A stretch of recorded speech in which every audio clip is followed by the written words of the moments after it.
The government is buying back some of our highways so it can fulfill its election promise of abolishing tolls.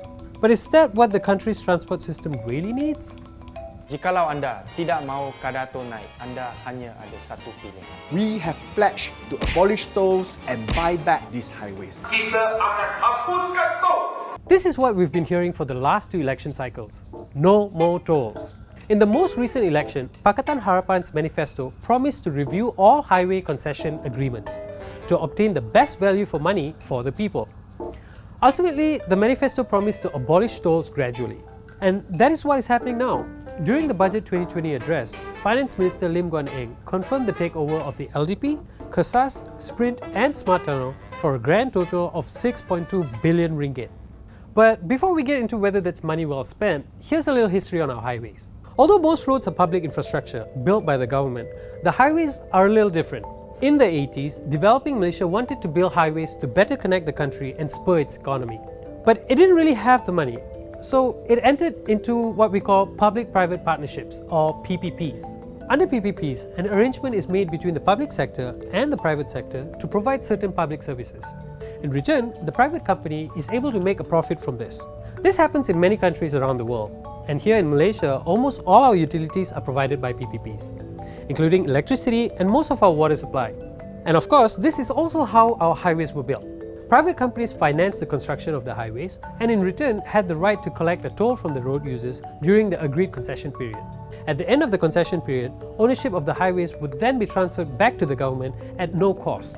The length of the concession period would be calculated to ensure the private company had earned back its investment and then some. Win-win? Not really.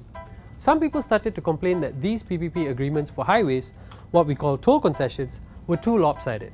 In November 2018, a total of 74.65 billion ringgit in revenue had been collected from 29 highways against the construction cost of up to 35.14 billion ringgit. So although many toll concessions have already turned a profit, their contracts all allow further fare hikes. When the government tries to defer these hikes, compensation is paid to the concessionaires. Some have remarked that the compensation amount is often as high as the value of buying back these highways. That's likely because of these fare hikes that are built into the contracts, some of which last far more than 40 years. The 6.2 billion ringgit amount we mentioned earlier, that's the cost of buying out Gamuda Berhad's stake in the highways. Where are we going to get that money? The finance minister has said that they will borrow some of it from banks through government-guaranteed borrowings. They then intend to implement a congestion charge system to pay off the debt. The congestion charge would apply for 6 hours of peak period a day, while other normal travelling hours will be discounted up to 30%. And commuters will travel for free during the off-peak period between 11 PM and 5 AM. Wait, hang on, so we removed the toll just to introduce a congestion charge? Isn't that the same thing? Well, the minister is saying that the congestion charge system could save highway users nearly 180 million ringgit a year, or 2 billion over the concession period. After the concession ends, the congestion charge will be further reduced in order to cover only operating and maintenance costs, without any profit element. So, no matter which way we look at this, there will still be charges for using our highways. Safe to say, we can consider this promise broken. But that might not be that bad a thing. Many cities implement a congestion charge on their roads. Mainly, it's to try and manage road use better, i.e. reducing congestion during peak hours. If it works, that will make a lot of people very happy. Because in 2017, a study conducted by the Boston Consulting Group found that the average KL citizen spent an average of 53 minutes every day in traffic congestion. But if you drive in the city, you already know that. The Malaysian Highway Authority recorded between 2011 and 2017 over 10,800 complaints by commuters about traffic congestion. But the benefits of reducing traffic congestion are not just for our convenience. If you look at the national transport that was recently launched by the government, it is stated in the report that there is a cost of economic loss in terms of productivity for being in a road congested. That loss in productivity is estimated to be between 1 to 2% of GDP or 6,000 ringgit plus per person per year. The other cost that we must not ignore is the cost to environment. It is estimated that 90% of the CO2 emission comes from land transport. But let's not forget, while the government is calling this a congestion charge, we're basically reducing toll charges, which encourages more road usage. On one hand, it seems to us that the government's policy is trying to get people off the roads through investment in public transport, but we also see policies which may create the unintended consequence of keeping Malaysians on the road.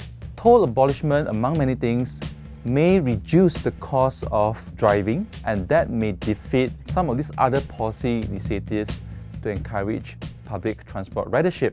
And that is what the government's trying to do. In the latest national transport policy, the government lays out its vision for a sustainable transport sector that accelerates economic growth and supports the well-being of the rakyat.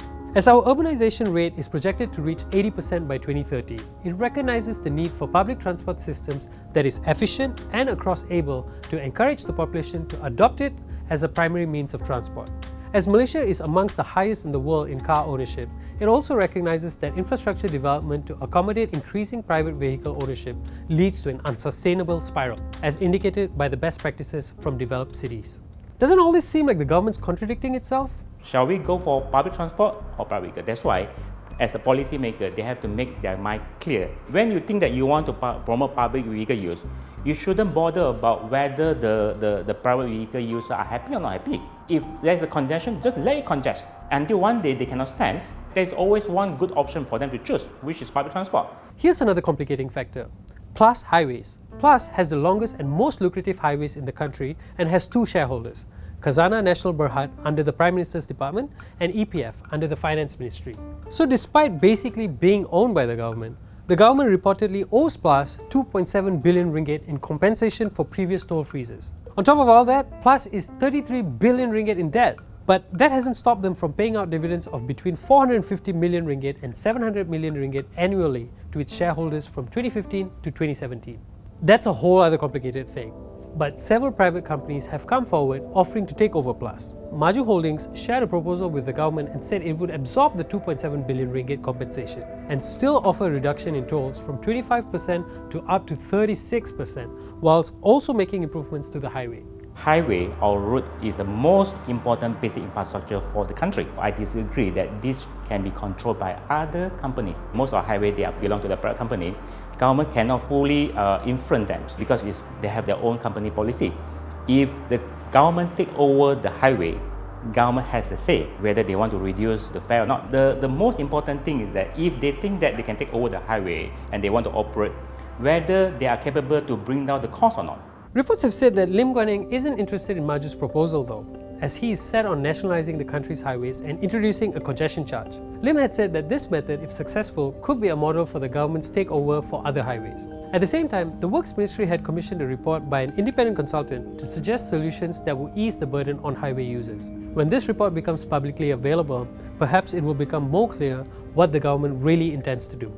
As a concerned public, should we encourage the Pakatan Harapan government to observe the letter of the manifesto, in this case to abolish toll, or should we encourage them to respect the spirit of the manifesto, which is to relieve the financial burden of the rakyat? Because every single ringgit that the government uses to acquire toll is lost on some other projects that may also benefit the people. But if the government thinks that by abolishing toll we can achieve those goals, then fine, then perhaps we want to see greater details, we want to see more transparency on how you arrive at those numbers. So is abolishing tolls really a good policy? It depends on what the intended outcome is. So while the government debates which moves to make next, why not make your voice heard? What does the Malaysia you want to live in look like?